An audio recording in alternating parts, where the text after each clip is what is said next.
Good morning and welcome to your early morning intuitive guidance for this fine Thursday.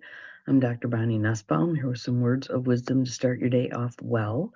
And I kind of handpicked and kind of let it pick me today in terms of what we're going to be talking about. So I hope you'll hang in there and see what we have for today. Oh, my little counter just showed up. This is an interesting platform because you start but it kind of adds in features as you go. So interesting stuff. Anyway, today we have a little bit of a reading from Tosha Silver's Outrageous Openness, which, as many of you know, is near and dear to my heart because it takes a very practical person. Good morning, Barb. You're the first one here today. Welcome. And kind of allows for some more magic to happen. So I love her. I love how she writes about things. She uses a lot of humor. I think that's a great way to get people to relax a bit and go with it. Good morning, Joe Neal. Welcome. Glad you're here. You're on uh let's see, YouTube. So we have one Facebook, one YouTube, and two people where it's not letting me know where you are. But glad you're all here. Glad you're all here. So let's start with a little bit of breath and some tapping. Pick your spot. I always like this one. Nice deep breath in through the nose. Hold. Let it go.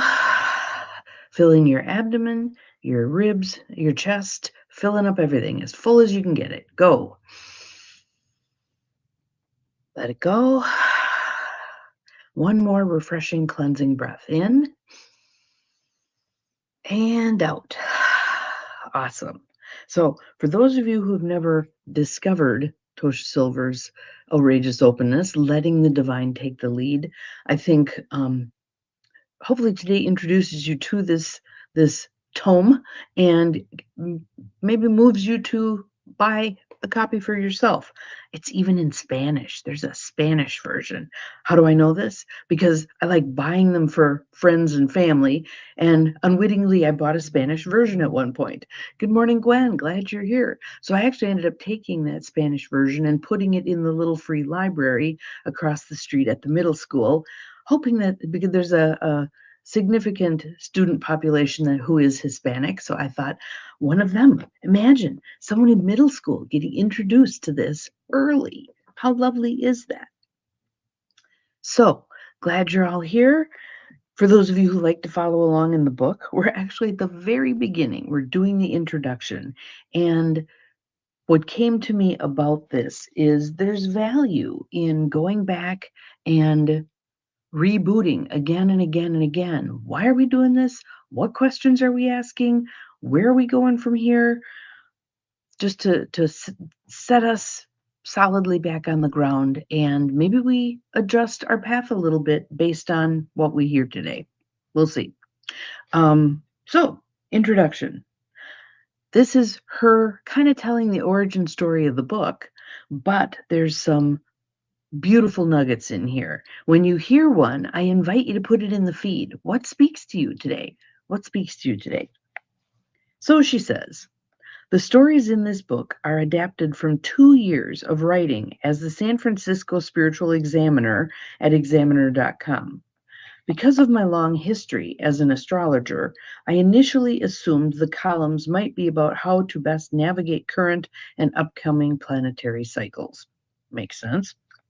But over time, I realized I mostly adored discussing how to align with the divine.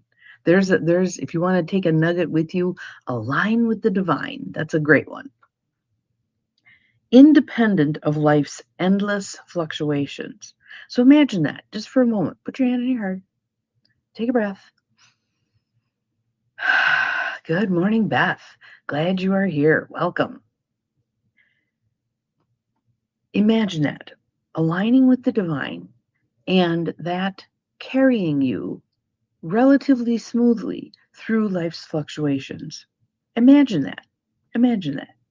Welcome to those of you who've popped on whose names aren't rolling. I can see 4 of you, and it looks like there's 3 others who are incognito at the moment. So she says, I know without a doubt that a force of love exists that can guide, help, and interact with each of us in the most intimate and practical way, no matter what the conditions. And then here she has this sentence in italics. If only we know how to invite it in. Are you open to receiving? Thank you, Gwen. I appreciate that. Are you open to receiving this guidance? Or are you feeling like you have to do it for yourself, everything, no help allowed, hunker down, push, push, push? Yeah. She says, my overriding passion for inviting and dancing with this force eventually gave birth to this book. By the time I began the Examiner column, I had spent 25 years giving nearly 30,000 readings to people from all over the world. Though each situation was unique, the questions in most hearts were familiar. So listen to these. See how many of these apply to you. Good morning, Nancy. Glad you are here. Welcome, welcome. How do I stop worrying? How can I know that things will work out? How can I feel safe? And often, why do I feel so alone? And who am I really? Any of those questions rattle around for you? I know they do for me. Though there are ways to look at an astrology chart or tarot cards to foretell cycles of relative ease or challenge, I felt that particular information itself could never begin to address people's deepest needs and truest longings. And as I think about those questions and how I've moved closer to my answers and further away from my answers and closer to my answers, really, it involved connection with people. Yes, there were the times of aloneness and deep discernment and going off on my own adventures to discover me, but oftentimes it's having people of a certain mindset who can actually carry conversations like this with me. So I began to weave into sessions what had transformed my own life, the principles of divine order and source, gleaned from reading Florence Scovel Shinn, a writer from the 1940s. And if you haven't read her book, it's The Game of Life and How to Play It, please do so, because the language is very, very 1940s. It's very formal and very, formal. But the concepts, when you begin to think about how does this apply to 2026 and me and our current situations, etc., it's really interesting stuff. So she expounds a little bit. Divine order says, here are the words I love. The perfect solution to any problem is already selected if you allow yourself to be guided. Divine source says that there is a natural, universal abundance that knows how to meet every need. Harmonizing with this force of love, call it God, call it Shakti, call it Goddess, one mind, creator, there's one I'm missing, universe, whatever you will, is the golden key to everything. Here's another caveat. If a state of radical openness, acceptance, and attention is held. How distracted are we? When we have a spare moment, what do? Typically, we grab our phone and start doom scrolling, right? What if we allowed that space, that time, that opportunity for a state of radical openness and acceptance and attention to be present? Some of you are probably curling your toes right now. Let them go. Let them go. It's okay. Some of my longtime callers were actually people with years of spiritual practice of one kind or another, yet they often felt besieged by confusion, fear, or worry. Even if they meditated, chanted, or practiced yoga, they didn't always have practical tools for aligning with the divine every day. What are the things you do daily to come into alignment? For me, breath is a huge one, absolutely huge. And slowing down. And sometimes dead stopping. Just be, just stand and be, sit and be, lay down and be, whatever, be, capital B. Others had either grown up in doctrinaire religions that left them spiritually alienated or were just confirmed cynics on the whole darn topic. But I found that sometimes even the most ironic or skeptical people could use the techniques in this book and witness surprising miracles in the most seemingly mundane areas of life. And isn't it in the mundane where the magical happens anyway? I was working with a client last night and we were talking about the value, the tremendous value of the incremental changes we make. But we're all so groomed, and I think that's the word to use, we're all so groomed to look for leaps and bounds, the big, massive fireworks changes in our lives. And we get a couple of those in a lifetime also, but most of it is the incremental little changes that add up over time. And if you're now saying, well, I'm 60, 70, 80, 90 years old, how much time do I have left? You have all the time you need. You have all the time you need. We don't have to figure it all out this lifetime. And when I say that, oftentimes people are like, oh, you're one of those woo-woo people. No, no, no. Think about this. Science tells us energy is neither created nor destroyed. We simply move into, through, and out of form. That means that every particle of you has been somewhere else previously, multiple times, right? Moving into, through, and out of form.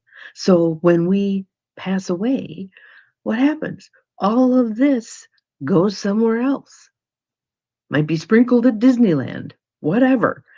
But it goes somewhere. It doesn't just disappear, right? So out of this introduction, here's the part I underlined. Here's the part I underlined way back when I first got the book. Anyone can learn how to move with these divine principles. Eventually, the individual ego's drive to make things happen falls away, replaced with a relaxed, trusting openness to answers as they spontaneously arise. Isn't that lovely? Isn't that just lovely? I like that. And for me today, rereading this is so helpful because I've been again beginning to slide into push, make something happen, do something fast, don't bide the time. The biding of the time, again, go back to the chrysalis. You cannot, you permanently damage a butterfly if you try to help them as they're emerging. They must do the work. They must do the work. These tools are truly accessible to anyone and grow markedly stronger with practice. So there's the piece of, yeah, I did that divine right timing thing, asked for what I wanted, and nothing happened. No, no, no. This is an over time kind of process. And maybe that answer was no. Because, as we often say, this or something better. But if the universe is wanting to deliver the better and you're still hanging on to the this with a death grip, throwing a tantrum like a 2-year-old, the better can't come in. Synchronicities and magic unfold with more and more frequency, strengthening one's innate trust in the process. One only needs to be willing to be outrageously open.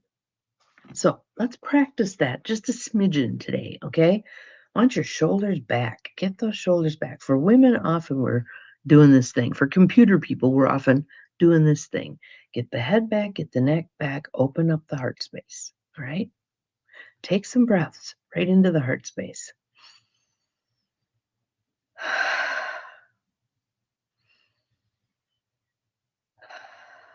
Notice how it feels.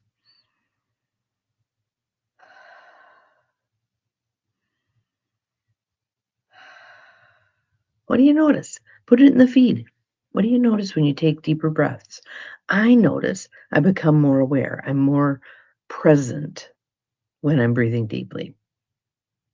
I also notice distractions like the little counter, the little eyeball thing that keeps going up and down 8, 9, 10, 8, 9, 10, 7, 5, all over the place. What a distraction. How many distractions do we have in our day that we think we're tuning out, but are really pulling juice? They're draining our life force. Try sometime. I mean, even it's so interesting to me when we attempt to get to as still a place as possible and we realize there's still a lot of noise. The fan on my laptop just kicked on. I just heard the click that means in 30 seconds, because I've counted it multiple times, the heat's gonna kick on. Just saw someone walk past. There's all these things that, and I totally understand why certain places, I know there's one in Chicago, create these deprivation booths where you float with your eyes covered and you can't hear anything and it's just stillness. And how many of you, again, your toes curled, like, I don't want to do that. My favorite children's book, it's out of print now, but you can find it on, like, thrift books because I just bought a copy for my soon-to-be here granddaughter, called Donna Onishuk Was Chased by Some Cows, and it's by Sue Grossman, and the whole gist of it is she starts being chased, and she starts running, and more start chasing her, and pretty soon there's this whole crowd of humans and animals and chasing her, and finally she stops, and she turns around, and she looks at them, and she says, "What do you want?" And all they want is head pats because she's so good at giving head pats. She's afraid, she's running, she's trying to get away from them. When she allows them to catch up, it's a good thing. It's a good thing. It's a cute little book. And as an adult, a young adult reading it to my kids was like, "Ooh, this is probably more for me than it is for them." So that is our chapter for today, the introduction to divine right timing and divine right order. Today, the divine will show us the way. Today, the divine will show us the way. Have an awesome day. Spend some time attending to the divine. See what you learn. Love to see some more comments in the feed just to let everybody know what we're working on, where we're at, etc. We'll see you again tomorrow. Remember, you're capable of far more than you think you are. Bye-bye.